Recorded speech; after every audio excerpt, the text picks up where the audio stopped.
আমি দাঁড়িয়ে আছি ডানকুনি প্ল্যাটফর্মের সামনে। আপনাদের দেখাচ্ছি, দেখুন স্টেশনটা দেখিয়ে দিলাম। স্টেশনটা এটা সবথেকে ব্যস্ততম রেল স্টেশন হুগলি ডিস্ট্রিক্টের মধ্যে একটি। আমি সেই জায়গায় দাঁড়িয়ে আছি, দেখতেই পাচ্ছেন।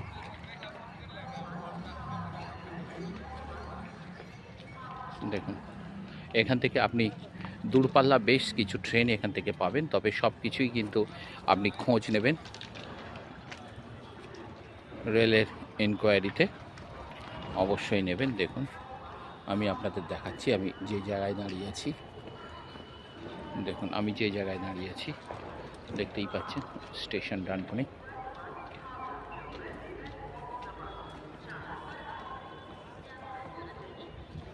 এখান থেকে আপনি ভারতবর্ষের যে কোনো জায়গায় যাওয়ার বাস পাবেন, ট্রেন পাবেন।